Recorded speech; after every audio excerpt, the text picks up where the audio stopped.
Good afternoon, everybody, and thanks so much for joining us here. I'm Will DuPree, coming to you from the KXAN live studio in Austin, Texas. We appreciate you joining us. For the last 2 years, the investigative team here at KXAN has really been looking into the growing backlog and the number of people in Texas jails who need mental competency restoration.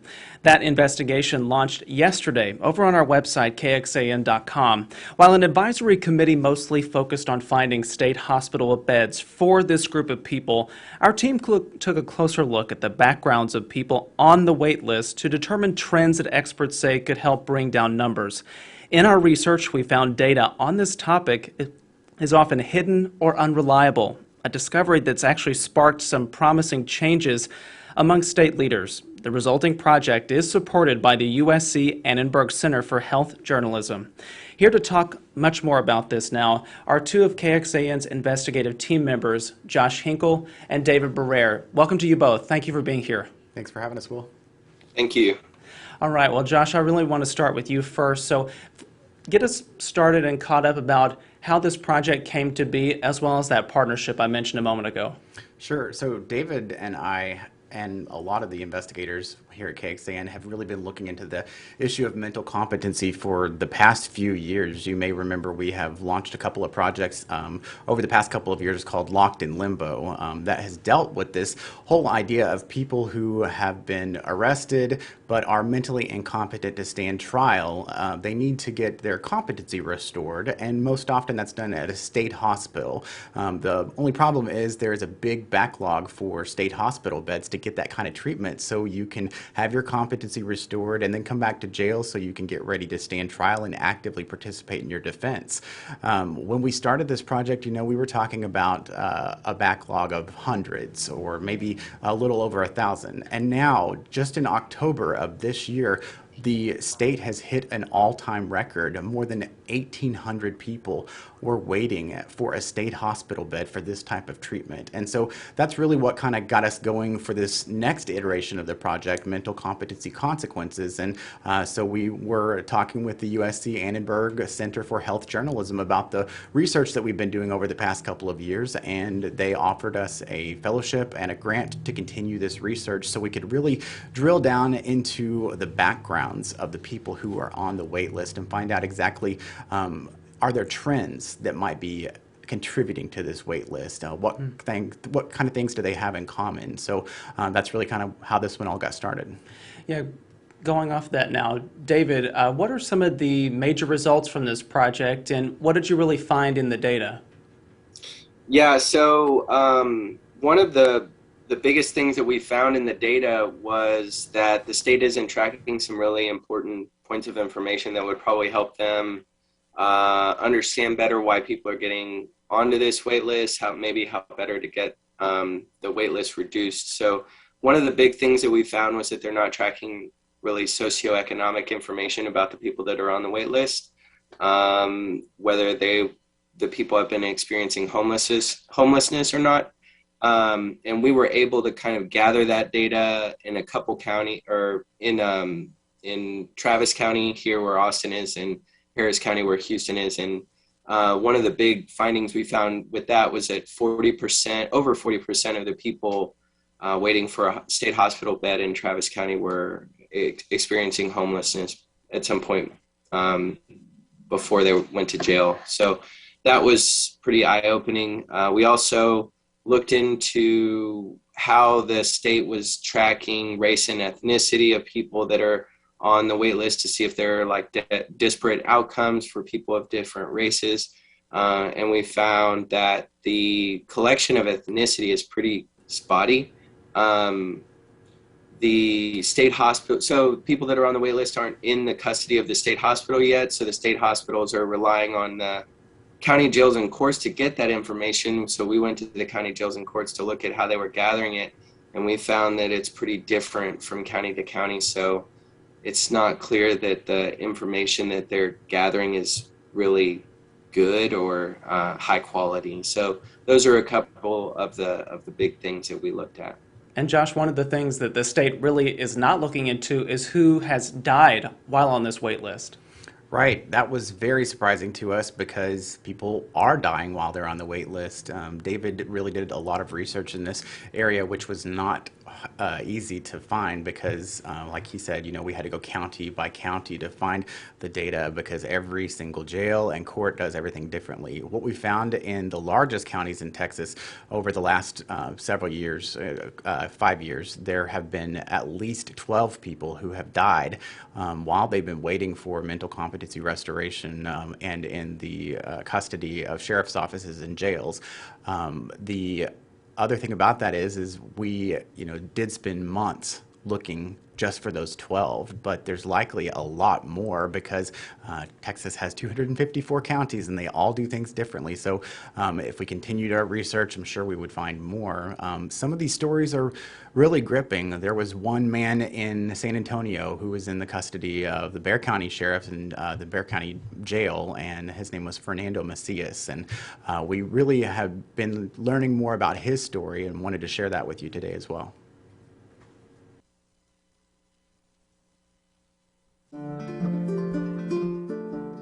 This is my brother before he became ill. He became ill at age 21. He had a mental breakdown. He was diagnosed with bipolar. This was a picture of him more recent. This is pretty much how we knew him before the incident.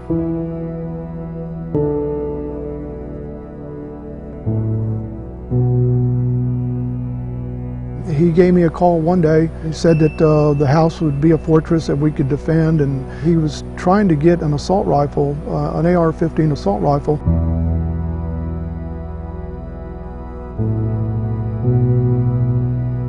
They got there and knocked on the door. My brother would not come out. So after a while, they went to the back of the house and broke in through the back door. I heard one gunshot. The officers came running out of the house and calling for backup. SWAT was called out, and they actually were there for 28 hours.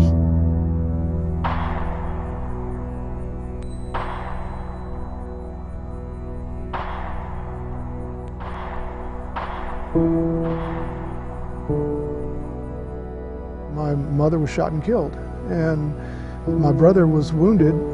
He'd got shot, I think, 3 or 4 times, one in the shoulder and one near the head. But he was alive, and they took him in.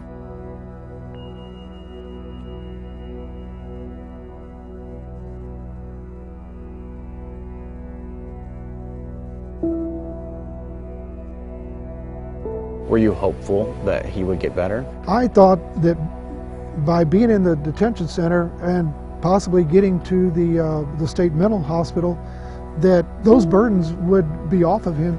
I always thought that he would find some peace, he would get stabilized. But after a period of time, it got to the point where he was starting to get more delusional, and I could tell he was slipping back into a very bad mental state. He did lose like 100 pounds in 9 months, and that's how long he was there in the detention center, was 9 months. I looked through some of the records that the Texas Commission on Jail Standards had. It says that he was placed on suicide precautions due to informing mental health of the wish to die by not eating or taking medications. I was not aware of that, but there again, if he is mentally incompetent to stand trial, he's mentally incompetent to make medical decisions on his own. There were times when he refused medical services, he refused food, he refused his dialysis.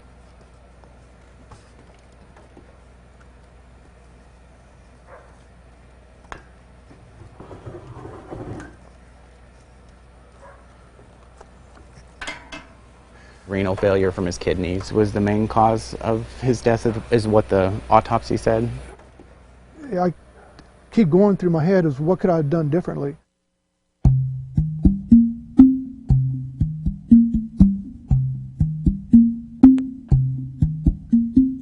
People are on this wait list, and some people have died while they're waiting for that help. What we found is the state is not tracking this data right now. To get this data, we had to go county by county and see what was happening inside those counties. Every jail is run by a different entity. There's not an easy way to collect it all. Your reporting is obviously drawing attention to a huge need, and knowing what happens, why people are dying and how many people are dying is just fundamental. I think that the information that is coming to light now could lead legislators to require the Commission on Jail Standards to track what happens to people who are in jail awaiting mental health beds. It also, hopefully, will lead to greater funding for those mental health services so that these people are not ending up in jail in the first place. Sometimes it takes deaths in custody to wake us up to the problem.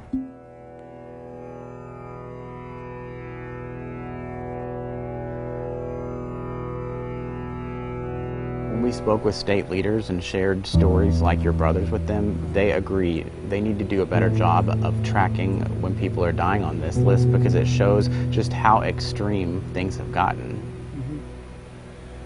Yeah, it's easy to agree, but it takes a little bit more to get things going in the right direction.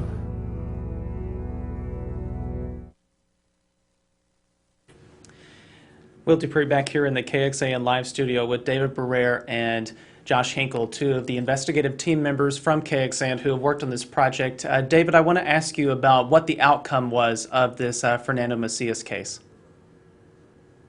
Yeah, we struggled to get a lot of evidence from law enforcement in that case. And another thing that's going on is the family of Fernando MACIAS, his brother, who you saw in those videos, Walter, they have filed a couple lawsuits. One is aimed more at DPS over the handling of a standoff, and then another one is aimed more at the Bexar County and Bexar County hospital system for their treatment of Fernando when he was waiting for a state hospital bed and ultimately died. And those cases are pending. So there's a lot still going on, and there was a lot we were not able to actually get through the Public Information Act from law enforcement. Josh, one part of the investigation that you all have put together so masterfully is that you looked at solutions into this particular problem, and one thing you identified was happening all across the state here in Texas.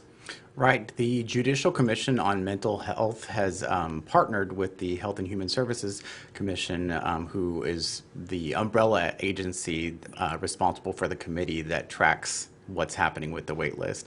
The benefit of that partnership has resulted in this statewide action plan called Eliminate the Wait. And, you know, mental health advocates say that this is a long time coming. What this really does is it looks beyond the state hospital system and tries to look at other places more effectively that you could get competency restoration treatment, things like jail-based competency restoration or outpatient treatment, ways to divert people from the jail system, from the state hospital system, so they can possibly have other options that might be more effective and faster. This is something that is being spread out on every single point of the criminal justice system, from law enforcement to courts to caseworkers to social workers. It's a really, really big plan, and the cool thing about it is there's a specific toolkit that gives you points to check off, and you can go meet with your county commissioners or with your city council or whoever might be the people that would be responsible for funding and say, are we doing this yet? Are we doing this yet? Could we do this? Could we do this? And it doesn't mean you have to implement everything, but it's at least giving you some ideas to start thinking about, so you can really try to circumvent this problem in your community. And this has been going on for months now with the Eliminate the Wait program, and they're really anxious to see how it's playing out in our urban communities right now and then spread out into our rural counties. So I don't know, we're going to see how this works, but it sounds really promising to me.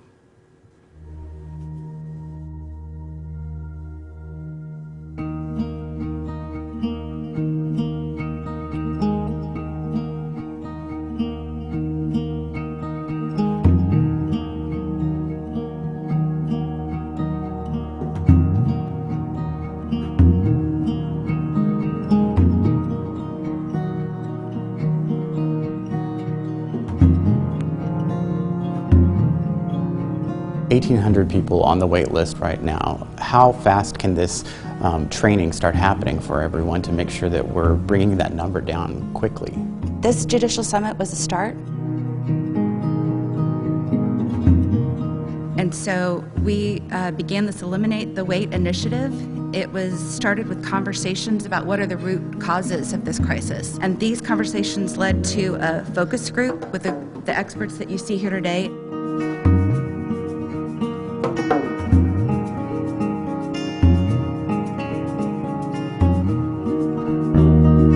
This is an effort that needs to expand to every discipline working throughout the system. We have Elise Ferguson, the Chief Attorney in Collin County Mental Health Managed Counsel Program. She's responsible for managing the specially trained attorneys who represent indigent defendants diagnosed with mental illness. And we actively make sure that when they come back, they go straight to court and their cases are resolved versus them getting sick again in the jail and having to go back. Sheriff Kelly Rowe, he's the Sheriff of Lubbock County. He has 28 years of law enforcement experience. We're the ones responsible, for the jails and keeping these individuals while they're going through criminal justice process. Judge Dave Jan is on the stage. He was a former criminal court and associate probate judge. As a judge, one of the questions we have to ask is, are we punishing the offense for punishment's sake, or are we doing it to try and deter future criminal behavior? So the solutions that we're bringing today, a state action plan, calling all of you to help us launch this effort. The Eliminate the Wait toolkit is written in a checklist. They are best practices, asking, are you doing this? Have you considered this? So that even if a community doesn't have a resource, they could start that discussion about how do we bring it here. What's the timeline for this plan? We are continuing throughout the year with hands-on training, trying to lead communities on how to implement all of these ideas. We know that some of the ideas that are on the list may be more accessible to large communities, so we'd like to create a focus on what rural communities could do to implement these practices in a smaller scale. What's been the response from community leaders so far about this plan? I find it again and again that people want to do the right thing. They want to solve this problem. Back here again with David Barrere and Josh Hinkle. To both of you now, what's been the response since this project went live earlier this week? I'll let you fill this one, David. Oh, yeah, well, it's been positive so far. You saw a representative of the Judicial Commission on Mental Health. They responded positively to it. The health journalism program at USC was really happy about it. And we've gotten positive feedback from at least one of the families of the people that we profiled in the story. So trying to think of all the other ones that we've heard back from. Everything's been pretty good so far. So the type of feedback we like to hear after a big report. Yeah, and I think one of the biggest impacts we heard from a member of the subcommittee who collects the data that committee I mentioned, that the state that oversees the wait list, they're actually meeting today, right now, and they said that this person said that they're going to be bringing our report up there because they agree that these items are things that need to be tracked to help bring the waitlist numbers down, especially deaths. Right now, the state doesn't have any plans to start tracking deaths on the waitlist, but we're hoping that this, putting families' stories out there like what we saw with Fernando MACIAS will really, maybe change that. Well, I just want to thank both of our KXAN investigative team members here, Josh Hinkle and David Barrere, for joining me for this conversation and for bringing this reporting to light, because it is making a difference, as we just heard there. But thank you all both again for talking to me today. Thank you, Will. And for anybody that has any interest in kind of checking out this project, I want to provide some resources for you all. This coverage is all online for the Mental Competency Consequences, our digital investigation. You can explore all the data interactives on the scope of this problem in Texas. Also, watch the full video series and check out extra story features on challenges that our team experienced and solutions that they discovered. It's all online, as we said, in the investigative section of KXAN.com. Once again, I'm Will DuPree coming to you from the KXAN Live Studio. Thank you all for watching this afternoon. We will see you back here another time. Please, everybody, stay safe and healthy out there. Take care.